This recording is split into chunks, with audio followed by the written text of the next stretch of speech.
Hadirin hadirat sekalian, jamaah Majelis Taklim Raudhatun Naim yang senantiasa dimuliakan oleh Allah.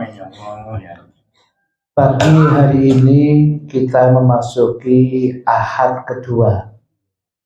Kajian kita masih menggunakan kitab Tanbihul Ghafilin, buah karya Al-Imam Abu Layth As-Samarqandi.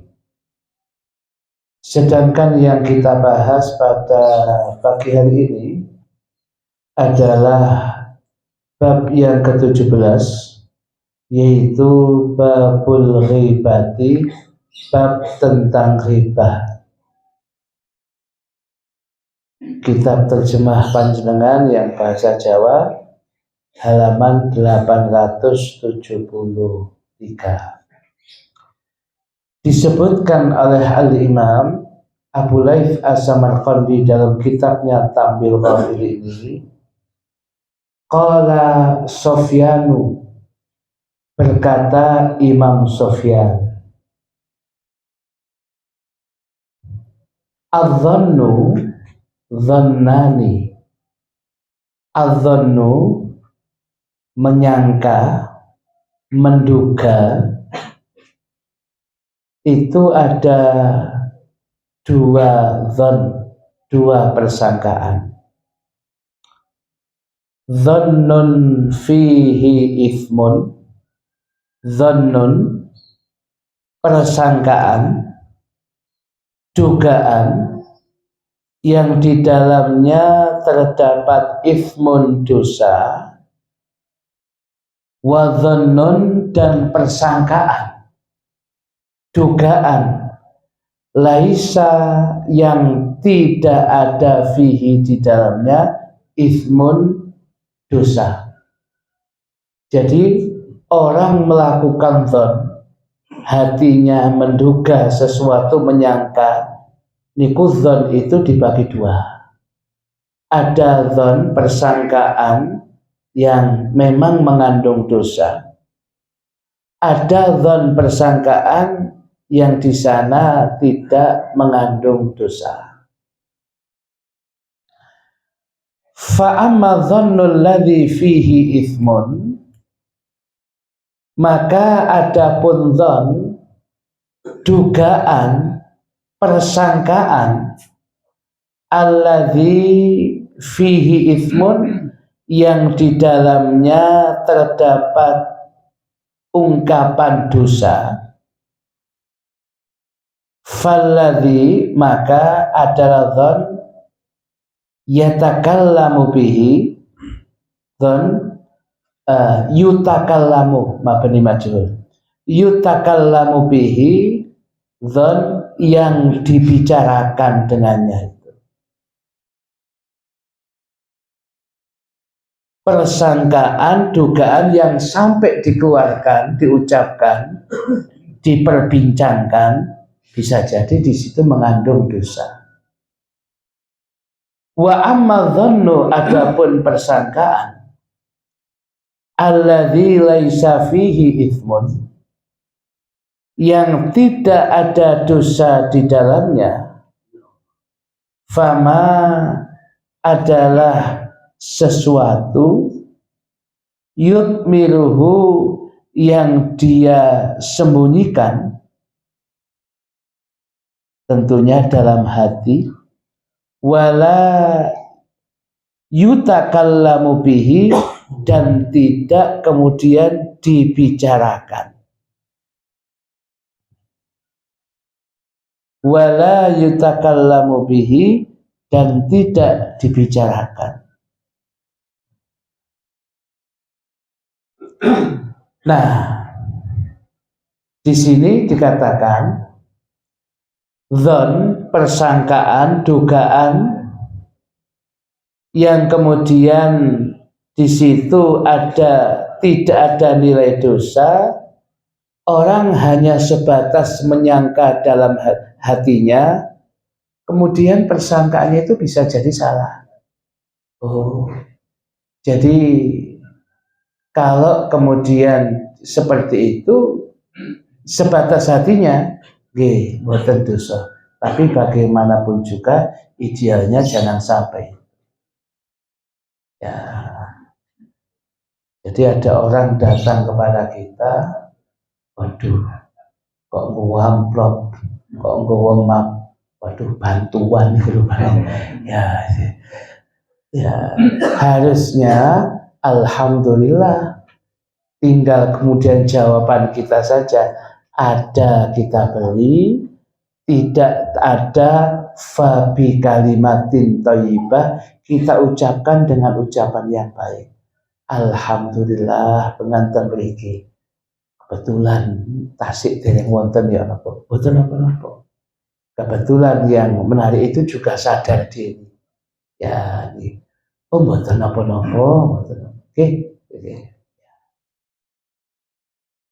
Mboten napa-napa pun. Nggih, tasik dereng wonten nggih. Kula paham. Terus noai, lho aja ngono iki. Aja ditambahi. Ana tambahane iku singgane kemudian gak enak. Lari. Kemudian wala tajassasu, janganlah sekali-kali kalian tajassus itu mencari-cari kekurangan orang lain.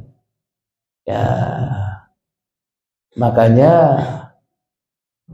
ya sahibut tajassus diterjemahkan intel tadi. Nah niku. Intel niku ora golek kekurangan wong kaya. Ya. Jadi ya yaqulu wala tatlubu, dikatakan dalam firman Allah ini ya, wala tatlubu, janganlah sekali-kali kalian itu mencari-cari aiba akhikum, aib daripada saudara kalian. Jadi kalau kemudian ada aibnya orang itu, kalau sudah tertutup gak usah dibuka. Ya ini. Dan kemudian kita nggak boleh gampang menduga seseorang. Ada orang berjalan, kok kemudian obeng, maling, itu belum tentu. Dia sudah mengatakan begitu kemudian dia berjalan kemudian obeng, berjalan di sebelah rumahnya, kemudian ternyata benakno sepedai putune dewi. Ya, lu ternyata benakno sepedai putuku di benakno sadele. Sama lu sudah seudon nang orang, dosa itu. Ya. Dan kemudian jangan mencari-cari aibnya, kekurangan orang lain. Ya. Wala yaghtab ba'dukum ba'dan. Wala yaghtab ba'dukum, wala yaghtab, dan jangan sekali-kali melakukan ghibah. Dari ungkapan irtaban ini, wala yaghtab, dan jangan melakukan ghibah, fa'ilnya ba'dukum, sebagian di antara kalian, ba'dan, kepada sebagian yang lain. Ojo, jangan melakukan ghibah. Dan kita kadang-kala di akhir zaman ghibah ngerasani itu kadang-kadang kayak sekojangan tadi. Karena sudah dianggap biasa, dianggap gak dosa. Padahal ya luar biasa ini. Ya. Ayuhibbu, apakah suka, ahadukum, salah satu di antara kalian, an yakula, makan, lahma akhihi, daging daripada saudaranya, maitan yang telah mati, fakarih tumuhu, maka hendaklah kalian membencinya. Ya, pasti kalian nggak suka itu. Ya, artinya orang yang ghibah ngerasani itu sama dengan memakan dagingnya saudara sesamanya yang lain. Podo karo kemudian dia makan dagingnya saudara yang lain. Itu Al-Quran yang ngomong. Allah. Ya. Kemudian lagi, yakni maksudnya kama takrahuna, sebagaimana kalian benci, kama sebagaimana takrahuna kalian benci, akla lahmi akhikum, makan daging saudaramu maitan dalam kondisi bangkai, wa kadzalika, seperti itulah, wa kadzalika, seperti itulah, ya, ijtanibu, hendaklah kalian itu menjauhi, pakai fi'il amr, ijtanibu, hendaklah kalian itu kemudian menjauhi, zikrahu, menyebut-nyebut akhikum, dhamirnya kembali ke akhikum, zikrahu, menyebut-nyebut saudara kalian itu, bisui, dengan kejelekan, ghaiban, dalam keadaan dia tidak di situ, ghaib. Artinya ada 2 orang, 3 orang ngerasani saudaranya yang tidak di situ sedang ghaib. Sama gak ro fulana, gak ro fulana pula itu. Makanya sing biasa riban iki kelompok bapak-bapak niki lho. Iki biasa iki. Lah ibu-ibu insyaallah mboten. Mboten Bu. Nah, ini kemudian menjadi catatan kula panjenengan bahwasanya riba, ngerasani itu sesuatu yang sangat besar dosanya. Waruya, dan diriwayatkan, an Ibni Abbasin radhiyallahu ta'ala anhuma, dari sahabat Abdullah bin Abbas radhiyallahu ta'ala anhuma, fi hadhil ayati, tentang ayat ini. Ayatnya yang ingin diriwayatkan Ibnu Abbas, wala yaktab ba'dukum ba'dah, jangan sekali-kali melakukan riba sebagian di antara kalian pada sebagian yang lainnya. Qala, beliau Abdullah bin Abbas niku cerita, nazalat, ayat ini turun, fi rajulaini, pada 2 orang laki-laki, min ashabi Rasulillahi, dari sahabat-sahabatnya Rasulullah sallallahu alaihi wa alihi wa sahbihi wasallam. Wa dzalika, yang seperti itu, anna nabiyya, bahwasanya Kanjeng Nabi Muhammad sallallahu alaihi wa alihi wasahbihi wasallam, dhamma, mengumpulkan,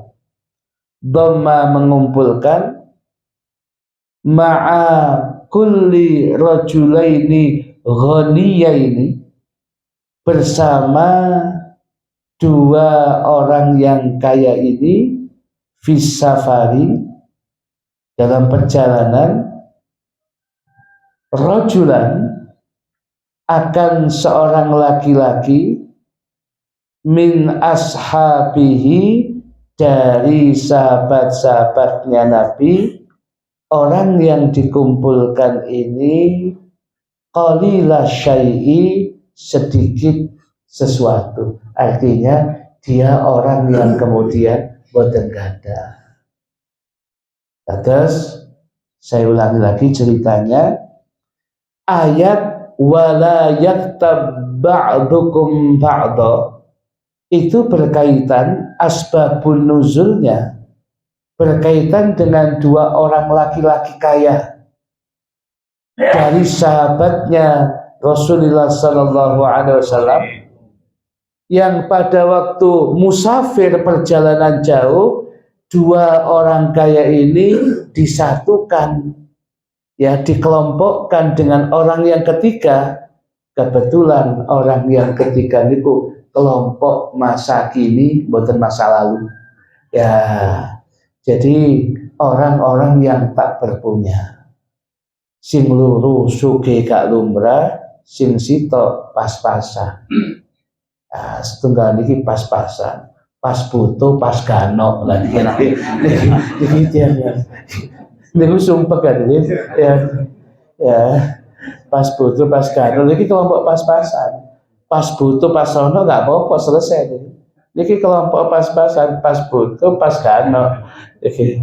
Nah, rupanya sing guyu padha kali kula niki. Nah, tujuannya apa? Nah, ini jadi. Kemudian dikatakan liusiba ma'ahuma min ta'amihima, ya, liusiba agar supaya ya orang yang rojulan, orang yang ketiga yang ya kondisinya pas-pasan ini ya dia mendapatkan ma'ahuma bersama dengan dua orang yang kaya itu min ta'amihima dari makanan keduanya. Artinya albi Kanjeng Nabi sing bati boten gadah, jenengan saya satukan dengan dua orang kaya. Jenengan bantu ya, ya nggak punya ini. Kalau dalam perjalanan, makanya seseorang itu akan kelihatan dia betul-betul punya sahabat yang sesungguhnya. Zaman kalau kepingin tahu sahabat itu benar dan tidak, salah satunya ketika musafir bersama.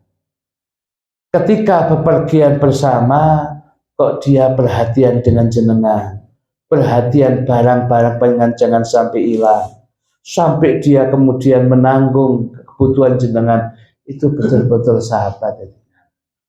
Tetapi kalau kemudian hanya sebatas sahabat di kampung saja, belum tentu teruji. Terujinya ketika musafir. Ya. Dan musafir itu dengan sahabat yang demikian, alhamdulillah. Kadek lungo, bepergian jauh, duwe konco, kadek sing ngejak konco mediti gak lumrah. Waduh. Adzabun qabla adzab. Ya, sadurunge kena adzab iku sahabat. Ya, perjalanan Malang Probolinggo berapa rumah makan yang kemudian ya dilihat. Oh, anu nggih rumah makan nggih sae niku mek ngomong sae tok niki. Lanjut. Mboten mandhap iki mboten mriki mawon saged dijamak kok. Ya. Akhirnya kemudian mandek di satu rumah makan kecil lah jadi. Ya, kemudian menunya nggih kathah 20 menu makanannya. Akhirnya dipilih yang paling bawah satu porsi nasi putih. Loh nasi putih ada nih? Ya, loh, apunten kalau lawe niku loh, ambil napa niku uyah dikai titik pun padha ae kon. Ya. Nah, dua orang kaya yang diajak bepergian Nabi ditambah rojulan satu laki-laki yang qalila syai'i, kebetulan tiang boten gadah. Disatukan dia supaya apa? Tolong nanti kalau makan bersama iki sama kancani. Ya, itu.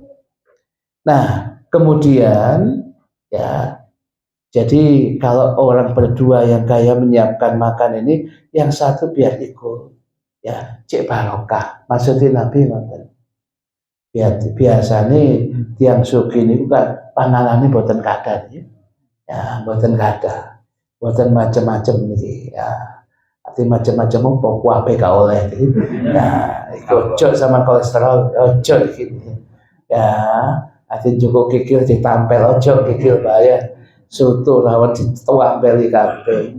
Bubuk biyen zaman gak oleh, biyen gak duwe iso tuku saiki gratis ya gak oleh. Ya niki.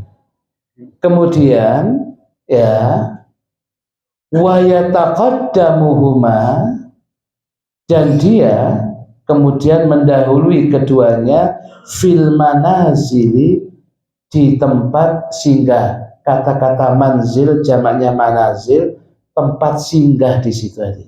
Bisa jadi berupa kemah yang dibuat mendadak.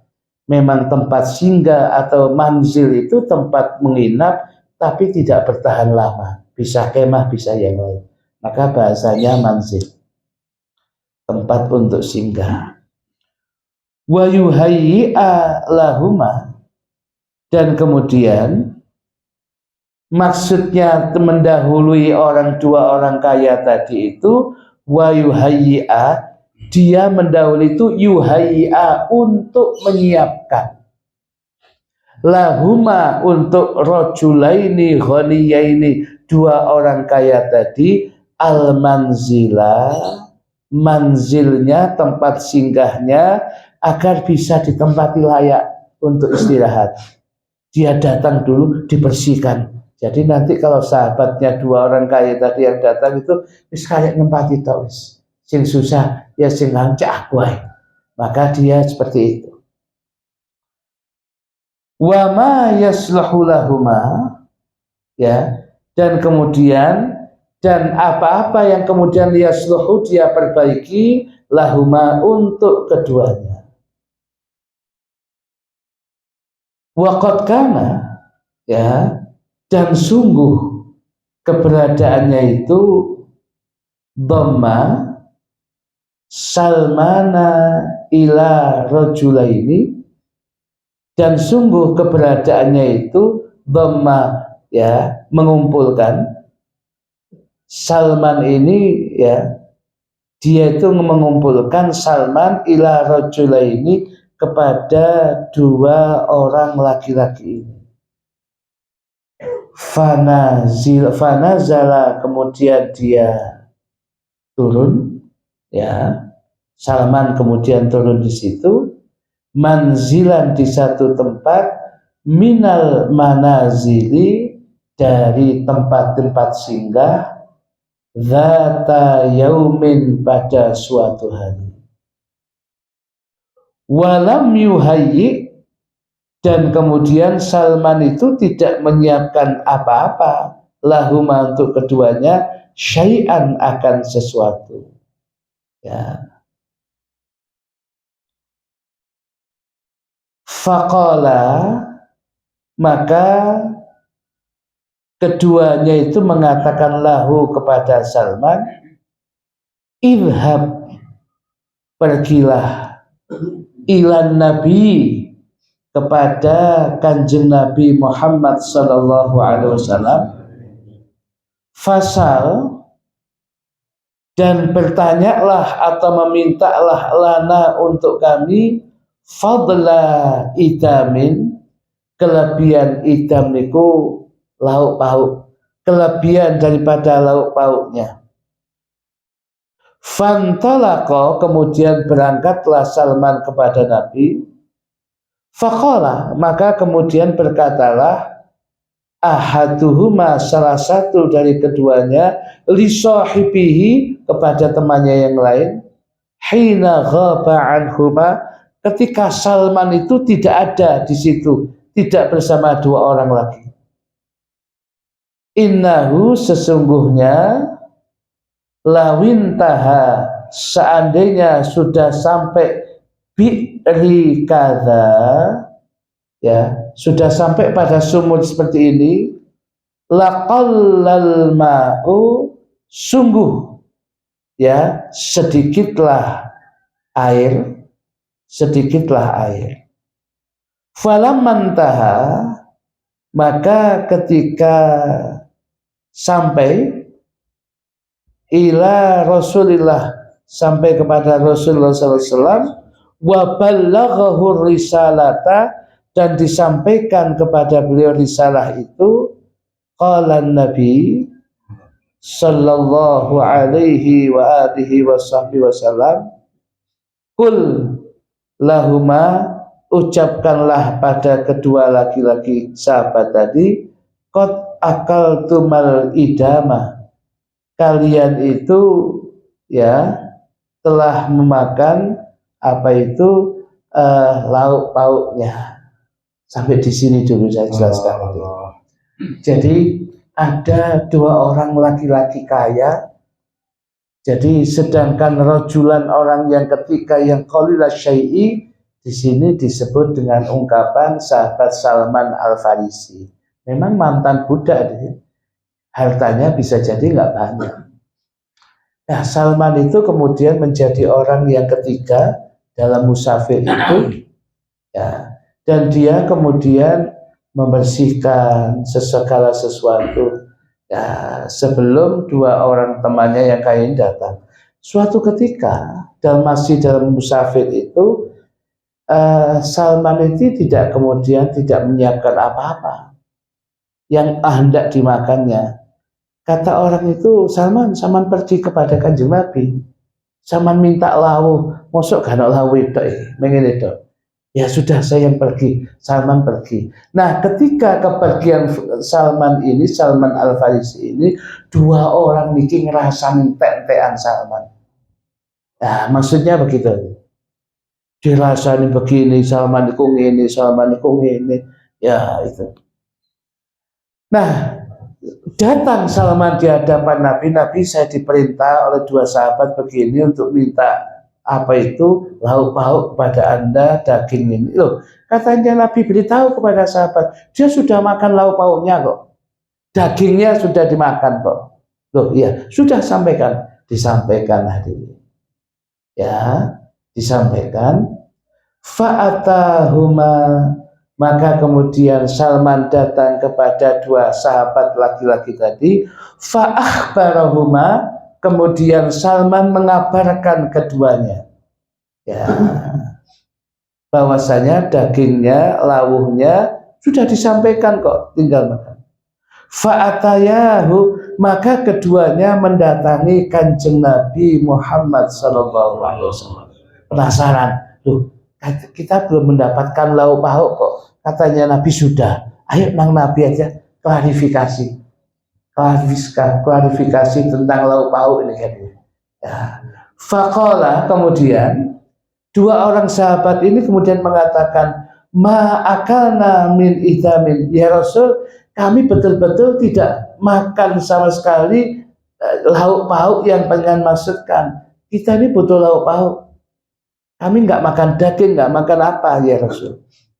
Faqala, Rasul kemudian bersabda, ini sesungguhnya aku, lamnya lam takkid, ini sak temannya aku, sesungguhnya aku la'aro, benar-benar melihat humratal lahmi, ya, humratal lahmi, merahnya daging, fi afwahikuma, pada, ya, mulut kalian berdua. Ya Rasul, kami belum makan daging sama sekali.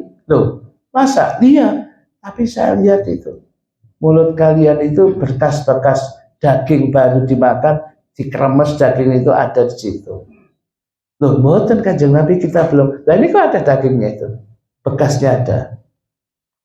Faqala, kemudian dua sahabat tadi mengatakan, lam yakun indana syai'un, kami tidak ada memiliki sesuatu, wa ma akalna lahman al-yauma, dan kami tidak makan daging hari ini ya Rasul.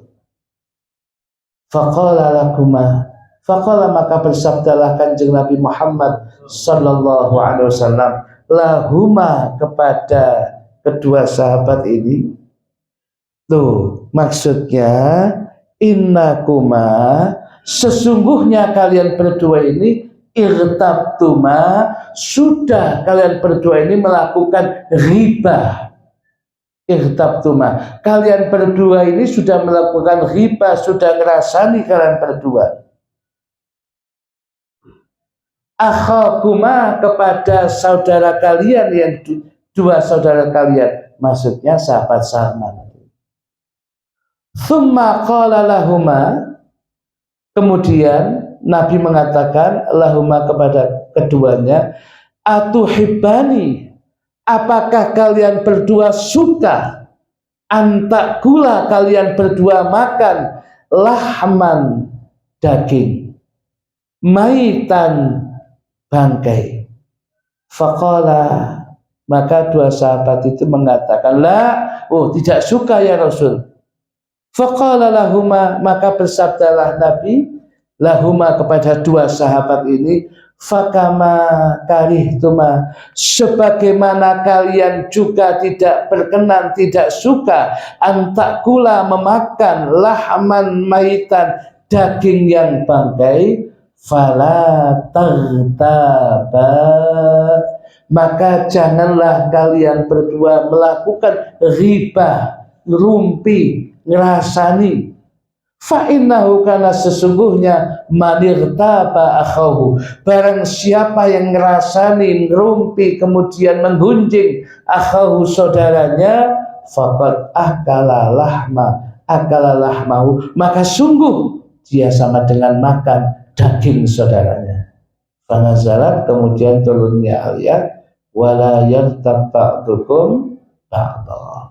Artinya orang yang ngerasani, ghibah, ngerumpi itu sama dengan makan daging. Dan Rasul ketika mereka berdua datang pada Rasul, bekas-bekas makanan dagingnya mereka itu ketok dengan mujizatnya Nabi. Ya, lu sama nih makan daging kok jauh lau lagi. Lu daerah kan jauh. Lu ngerasani mang, ngerasani Salman tadi itu. Salman itu ngini. Nah itu apa enggak kemudian sama dengan makan daging? Ya, daging saudara sekalian sendiri. Nah, gitu. Oleh karena itu inti dari pengajian kita, jangan sampai berbuat ghibah, ngerasani. Yang ngerasani itu orangnya nggak ada di situ ketika dirasani itu, kalau dia mendengar dia akan marah, nggak suka. Loh, tapi yang kita sampaikan fakta lah, fakta itu ghibah. Kalau ternyata tidak fakta, ada taman bahasa berita hoak, yo ghibah, yo kidib, yo ghibah, yo gorong, dosanya double malah. Ya, oleh karena itu hadirin sekalian, ini menjadi catatan kula panjenengan, ya, janganlah dalam kehidupan ini melakukan ghibah, ngerasani. Ya memang wong biasa ngerasani, gak ngerasani, kalau wapot tidak ngomentar itu gak enak. Tapi harus dipaksa, jadi ini harus diterapi. Mulut ini harus diterapi. Ya, kalau biasanya ada terapi kaki, terapi tangan, saat ini terapi mulut. Dengan cara apa? Diam. Ya, kalau tidak kita banyak diam. Ya, daripada aku ngerasani ustaz dan pengajian tak turu ayo nggak apa-apa wis, ya nggak apa-apa. Kalau itu merupakan pilihan terakhir, nggak ada lagi ya kembali. Ya, ini saya kira cukup hadirin. Ini yang bisa nanti kita sampaikan, banyak ini yang kita sampaikan menjadi catatan kula panjenengan ini supaya berhati-hati. Hadirin hadirat sekalian yang dimuliakan oleh Allah, saya bacakan untuk acara kita Ahad yang datang. Saya itu yang mau bertanya monggo supaya saya tidak lupa. Mengingatkan kembali untuk peringatan Maulid Kanjeng Nabi Muhammad SAW sekaligus haul al-maghfirah Abah Haji Naim yang kelima, yang insya Allah akan disegerakan pada. Assalamualaikum warahmatullahi wabarakatuh. Waalaikumsalam. Berkenaan dengan hibah, umpamanya ada orang itu kita mau bersikap apa itu orangnya menyebutkan semuanya. Kita ini bagaimana sama orang yang menyebutkan itu utangnya punya dia punya dekat banyak ya, terus orangnya itu kan ikhlasin aja ya utang saya orangnya gitu. Kita ini sikapnya bagaimana? Kita minta ya solusi itu apa itu namanya hibah. Ya. Waalaikumsalam warahmatullahi wabarakatuh. Hadirin hadirat sekalian yang dimuliakan oleh Allah, perlu diketahui tentunya niki biasane loh niki menjadi penyakit wong niku lek utang gampang nyauri sing rada abot ya. Maka berapa banyak koperasi yang gulung tikar sebab banyak yang meminjam, yang nyimpan gak pakai. Koperasi simpan pinjam, tapi banyak yang meminjam daripada yang menyimpan. Ya. Nah, jadi kemudian kalau orang kemudian punya utang sekecil apapun itu kewajiban untuk kemudian mengembalikan. Dan nggak boleh kemudian orang itu kemudian ya mengatakan kemudian orang supaya menghalalkan dan tidak, itu bahasa hatinya biar dia ikhlas sendiri ya. Dan kita kemudian yang punya utang harus tanggung jawab. Ngeten lho hadirin ya. Kaidahnya salafus saleh niku, ada sebagian salafus saleh itu malah dia utang supaya apa? Semangat kemudian, kalau semangat kemudian dia utang guna semangat untuk nyaur, Allah akan membukakan pintu-pintu rezeki agar kemudian segera bisa dilunasi ya. Kalau sudah kemudian awalnya niat utang, nawaitu utang wa nawaitu ngemplang, nah itu kalau sudah niatan seperti itu, Allah itu akan kemudian menyulitkan apapun kita untuk melunasi kangelan. Mesti bahasanya tak kaisik gini, tak kaisik. Akhirnya nggak pernah kemudian dia melunasi utangnya. Makanya sekecil apapun kalau kita punya utang, lunasi. Nah, dan ketika kita punya azam niatan untuk melunasi utang, Allah akan membukakan pintu-pintu rezeki kita untuk segera bisa melunasi utang. Nah, kalau kemudian sudah begitu, maka kalau kita kepada teman kita utang, hari ini masih belum bisa nyaur, hari ini bisa belum nyaur, padahal sudah jatuh tempo ya. Nah, kalau sudah begitu, ya ini kan ya bagi kita ya hal yang demikian kita sampaikan awal ya, bahwasanya masih belum ada. Kita nggak boleh kemudian dihalal nopo, dianggap selesai. Loh, kalau dia nggak berkenan nggak boleh lagi. Itu haknya dia yang ngutangi. Kalau yang ngutangi dengan hatinya kemudian terbuka, ya pun sampun sama gak iso nyaur dereng saged sami pun halal pun. Nah, itu urusan dia. Nggak boleh kemudian dikondisikan. Ya, halal no itu terus sejauh lola. Sekarang itu haknya dia, jadi bisa jadi uang sekian bagi dia juga penting. Sebab hari ini pas darat duit belas, dia butuh uang itu. Ya, maka hal begitu itu kalau sudah waktunya nyaur utang harus. Makanya kata sebagian orang, dua hal yang menyebabkan hati ini pun deg-deg katanya. Dua hal yang menyebabkan hati itu deg-deg. Satu, jatuh hati. Dua, jatuh tempo. Ya. Orang kalau sudah jatuh hati, jatuh cinta, deg. Padahal ketemu baik gak apa-apa. Ketemu putui kok deg, oh jatuh cinta. Ketemu iki kok kemudian ketemu yang lain kok deg, oh jatuh tempo itu. Wah bahaya itu. Ngangge iki. Ketemu satu hujan gak apa-apa. Ketemu siksito kok deg, oh jatuh tempo itu sampean rupane. Hati-hati hadirin. Ya. Dua hal yang membuat hati kemudian tidak tenang itu jatuh hati dan jatuh tempo. Ya. Jenengan tulis sebagai kata-kata hari ini. Ya. Nah, jadi begitu. Soal kemudian dia menghalalkan atau itu urusan dia dan haknya dia loh, hadirin. Ya, akhirnya dengan keterpaksaan dia menghalalkan. Dan kitab Sulaimut Taufik, ingat wonten kitab Sulaimut Taufik, termasuk yang tidak halal itu harta yang didapatkan dengan cara orang itu kemudian sebenarnya gak kepingin ngekei, tidak ingin sodako, terpaksa harus sodako, terpaksa harus memberikan, cuman karena apa? Dikondisikan. Mene iki gak dikek nomor sak mene. Sama teman aja nih kepingin sakjane ya dia butuh. Ya wis, tapi hati ini enggak. Termasuk niki ya kotak amal kemudian disodorkan kepada hari itu memang dia enggak ada. Orang beramal kan sunnah aja nih. Diodor. Tuh sama nih sio cok liwat tok ae. Sakjane gak kepingin kayak terpaksa dia ada. Padahal lho mboten niku mboten angsal.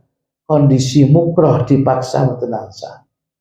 Termasuk enak-enak sepeda motor ono masjid durung tadi ya, kemudian sepeda motor ya, kemudian di depan kita nyempulungi, pas kita kemudian nggak nyempulungi, Masya Allah apa gaji kebulan putih ya meliwat tok cuk mandek akhirnya balik terpaksa gak ikhlas loh niku hadirin mboten angsal loh ngoten niku mboten angsal begitu itu terus Sulam Taufik ada itu. Tak boleh. Orang harus rela memberikannya itu. Nah, saya kira cukup yang demikian itu. Ya, intinya itu hak Anda. Kalau saya kemudian omong-omong, kemudian saya gimana? Loh, buatan apa-apa. Yang ghibah itu, kita merasa ini kekurangannya dia. Kita sedang, aku kemudian duit kuno deh. Kira-kira tak anu. Yuk, zaman butuh ya, kita ngomong gitu, nggak apa-apa, Dede, nggak apa-apa. Ya, aku ya butuh, bukan? Ya sudah, sama tagih aja. Ya. Itu sekedar musyawarah. Ya, jadi begitu itu masih nggak apa-apa. Riba itu yang membicarakan kekurangan orang lain. Ibu-ibu ada yang tanya?